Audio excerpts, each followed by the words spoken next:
we talk about justice, it's sometimes very easy to be just over here and not to be just over here, and actually to compromise in other ways. So, for example, we might say, oh, I'm going to be just to this person on the street, I'm going to give them a few pounds or pennies, but over here, I'm going to shoot my taxes. Not necessarily consciously, but actually, just I don't know. That really came to me. And the bit about the seeds is that I think justice is about sowing seeds. And I think we see this in what Jesus does in terms of he sows and he does small things, but small things that are hugely significant, small things that take boldness and courage. But what I think he's saying to us is actually anybody can do this stuff if you step out and do it. Okay, so without further ado, here we go. So what we started this on. So Jesus' mission, I think, is captured in two dimensions really. Well-being for people who are spiritually poor and people who are socially poor. And in their midst, he wants to mark this with righteousness and justice. Now, Jesus lives right. So Jesus lives right and makes life right with others. And again, this sort of overriding principle when you read about Christ, that it's that love first, then sort out the mess afterwards. But start with the love. And that doesn't mean a love that's all Mary candy and kind of I roll over and you just get that sort of love. It's the sort of love that says, actually, I'm going to love you regardless, and then I'm going to work out what to do next. And I think so often in society we have the opposite view of almost like hate first, or put your barriers up first and work out whether or not to negotiate. But I think what Jesus is talking about throughout the gospel is actually loving people first. We just go to the next slide, which is it's going to read a passage for you from, if you want to turn to your Bible, you're welcome to. If not, I'm happy to read it. I'll try and read it with my special glasses. Matthew 25, and this is verses 31 to 46. It's a parable about the sheep and the goats. It talks about, and it's quite hard this if you listen to it carefully. When the Son of Man comes in his glory, and all the angels with him, he will sit on his glorious throne. All the nations will be gathered before him, and he will separate the people one from another, as a shepherd separates sheep from goats. He will put the sheep on his right and the goats on his left. Then the king will say to those on his right, come, you who are blessed by my Father, take your inheritance, the kingdom prepared for you since the creation of the world. For I was hungry, and you gave me something to eat. I was thirsty, and you gave me something to drink. I was a stranger, and you invited me in. I needed clothes, and you clothed me. I was sick, and you looked after me. I was in prison, and you came to visit me. When the righteous, then the righteous will answer him, Lord, when did we see you hungry, and feed you, or thirsty and give you something to drink? When did we see you a stranger and invite you in, or needing clothes and clothe you? When did we see you sick in prison and go and visit you? The king will reply, truly I tell you, whatever you did for one of the least of these brothers and sisters of mine, you did for me. Then he will say to those on his left, depart from me, you who are cursed, into the eternal fire prepared for the devil and his angels. For I was hungry, and you gave me nothing to eat. I was thirsty, and you gave me nothing to drink. I was a stranger, and you did not invite me in. I needed clothes, and you did not clothe me. I was sick and in prison, and you did not look after me. They also will answer, Lord, when did we see you hungry, or thirsty, or a stranger, or needing clothes, or sick, or in prison, and did not help you? He will reply, truly I tell you, whatever you did not do for the least of these, you did not do for me. Then they will go away to eternal punishment, but the righteous to eternal life. That's really quite a big bit of text, isn't it? It's quite hard to hear that as well, isn't it? And I know this was specifically written for the Pharisees at the time, religious leaders who were sort of lording it over people. and presenting themselves as, sort of the perfect, should we say, godly followers, and actually they were hypocrites, effectively, the way they were behaving. But I believe quite strongly there's a big message in there for us in terms of how we approach justice and how we approach those who have less than us in many ways. And we're just going to look at what that looks like, because I think there's sometimes a bit of a temptation. Let's have the next slide, to look at it in quite a narrow way. And what we're going to look at is including the excluded, challenging cultural practices, confronting the powerful, and advocating for the oppressed. Now, I'm quite conscious we're going to try and whiz through this in 18 minutes, so it will be quick, so buckle up. But if we need to come back, to other questions, please come back. It's really important to start to look at some of these subjects there. So if we start with the first one, including the excluded. Now, looking at the life of Jesus, he actually looked at some pretty big stuff. And I know it's very tempting sometimes to look at the Bible and think, well, that all happened years ago. Actually, we've got different issues today. But I've come to the conclusion, if you have, that people haven't changed much. Not really. They're still breathing. They're still pretty self-centered. Actually, we've still got lots of interesting problems where people drop out of society and are unable to get back into society. And some of the issues at the time that Jesus was dealing with was firstly the outcasts, or as they were sometimes known, the lepers.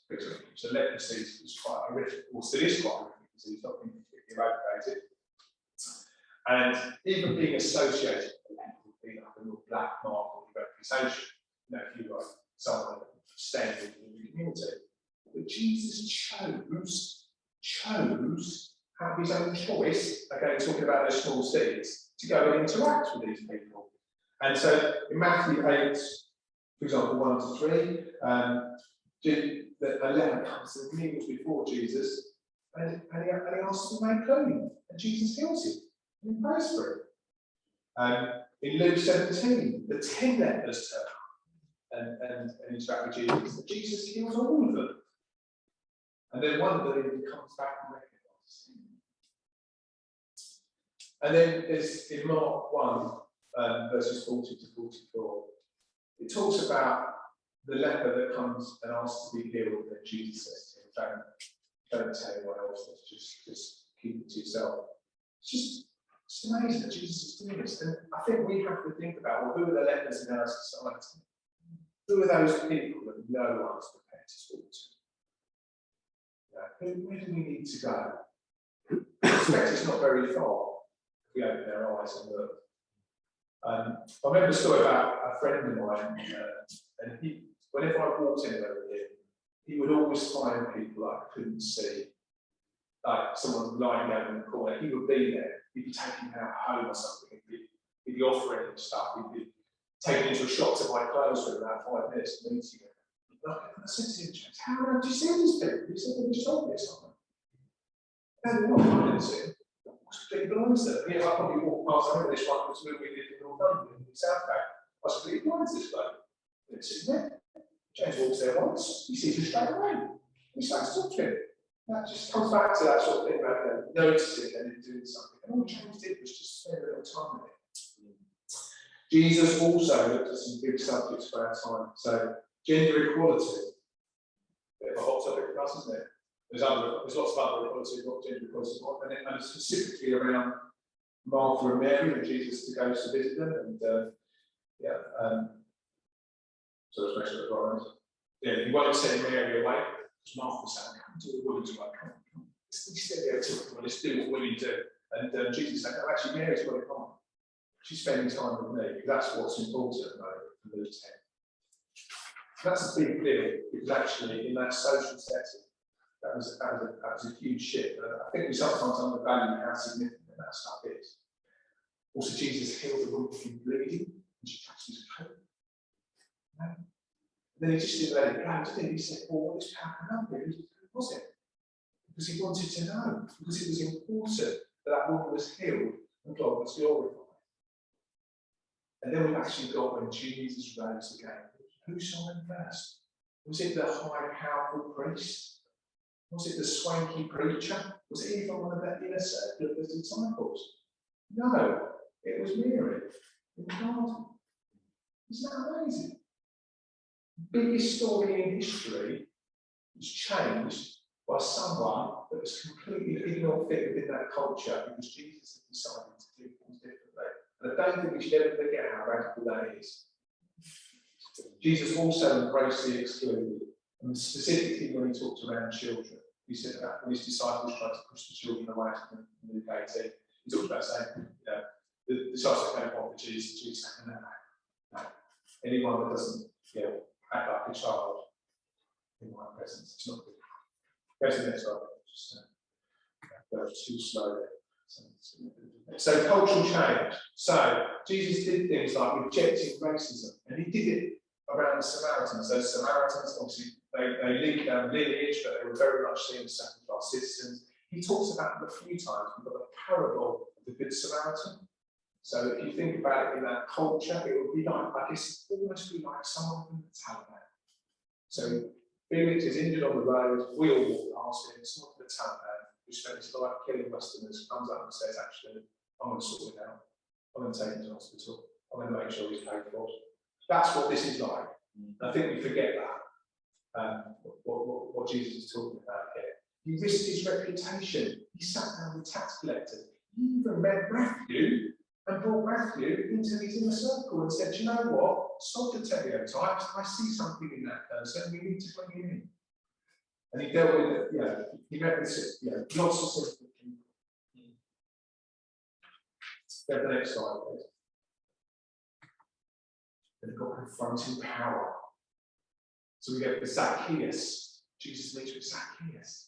He says, I'm going to come to your house for dinner today. Everyone else is thinking, this man, he takes our money, look how rich he is, but we're impoverished, he's in the pockets of the Romans. Jesus goes and meets with him. Well, what happens? Does Zacchaeus get wealthier? No, he sees the light. And because of this conversation, things change. And that's part of the challenge, isn't it? How many times have you felt I can't talk to that person? And they might not be you have to share the gospel with them, but they might just be with them. That's where it all starts, isn't it? We only talk to people we like, and it's also confronting, I picture the spiritual element. You can imagine this white man giving his Bible large to you, you're not expecting it. I can probably but actually, there was spiritually arrogant in Jesus' time, and he confronted them. Partially what we talked about already, but also it happens today still. We hear we hear people that are in a bad place being absolutely wiped on the floor by people of faith because actually it's all about, you've done something wrong and all this sort of stuff. And actually, what Jesus says is actually go and love them. Go and love them. Jesus can sort that stuff out. We're not here to judge people. We're here to love them. Jesus does the judging. We're here to love people. And also, we prayed a bit this morning actually about some of the things that go on in the world and this idea of political power and how God's attitude is, give unto Caesar what Caesar's and give unto God what's God's. And that's particularly important when we look at things like some of the inequality and justice in our society. Just as a complete tangent, sorry, as a book recommendation, I don't know if anyone here has read Fair Economics. If you haven't, I really love it. It's just talking about the idea actually the world is a bit broken, and it's broken because if you have money and you invest money, you don't pay anywhere near as much taxes as those that don't have to earn money or need to start to earn money. And the donut is basically this idea that the world has a finite amount of resources. People have a minimum amount of needs, and this donut is kind of like the sweet spot of the at the moment. The world doesn't really feel like that. You've got extreme, horrendous extremes of wealth and poverty, as we sort of talked about here. And that's not going to work long term because actually, if the middle classes in China and India want to live exactly the way we do here, and that's not to say it's right what we do here, there ain't enough world.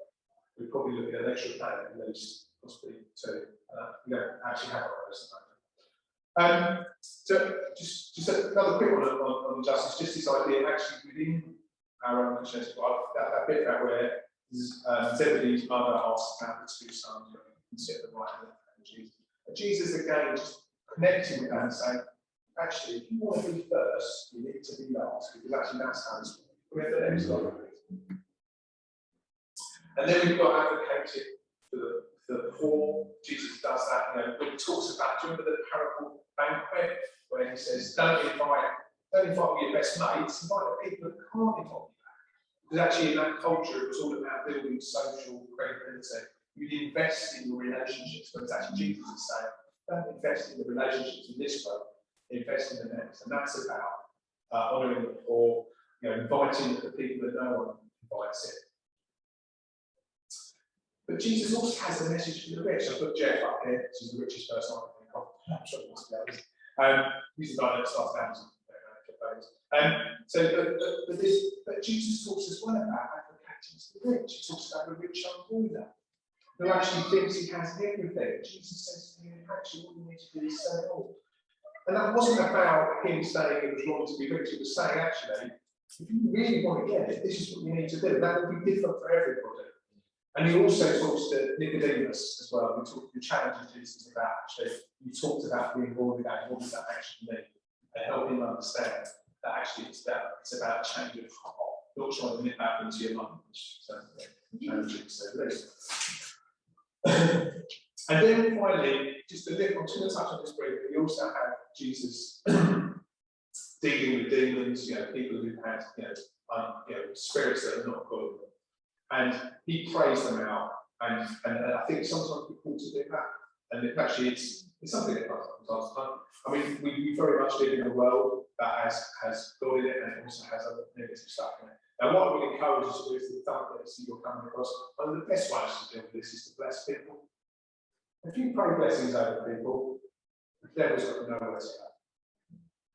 And actually, we have to respect the devil, because actually he's a fallen angel. He's far more powerful than we are as individuals. He's not that more powerful than God, but God has given us and said, actually, you bless people, you pray blessings over them.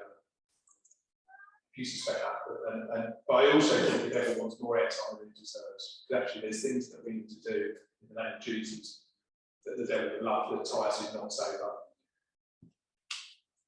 So coming into land now. Right, so just go back to what we talked about. I'm just going to just read this again quickly. So when the king will say to those on his right hand, come, you who are blessed by my Father, take your inheritance, the kingdom prepared for you since the creation of the world. For I was hungry, you gave me something to eat. I was thirsty, you gave me something to drink. I was a stranger, and you invited me. I needed clothes, and you clothed me. I was sick, and you looked after me. I was in prison, and you came to visit me. Now, the key thing here is Jesus isn't saying, do this stuff and get saved. What he's saying is, what I keep saying, is when you're saved, you do this stuff anyway. And I think that's something that sometimes we lose a bit of sight of. We do not earn grace, we do not earn salvation. That Jesus did that. That comes through grace. Jesus is saying, this is what Christians look like. They get involved in this stuff because actually it matters. They sow seeds, they act like anything else. They're untouchable. They recognise something has to change. So my last slide, please. Cool. So what next? So I thought this was quite a nice. I actually took this from a link that I found in the Salvation Army, but I thought it was quite a good way to respond. So if you're up for it, we should say something, shouldn't we? It's good to actually fill it out. So I'm just going to read the first bit. It says, question. This is a question for you. Will you strive for justice and peace among all people and respect the dignity of every human being? And that might just be about sowing one seed. Yeah? I'm not saying you need to set up an organisation, you don't need to build a charity. It's just the way you respond tomorrow or today, later today. And if you're up for that, you can say with me, we will, with God's help. Amen. Thank you so much. God bless you all. We've run short of time. We've got lots to squeeze in, but if this is something that struck you, you want to talk to someone, pray about it, we'll do some chatting outside. I just pray that you continue to think about this area of justice.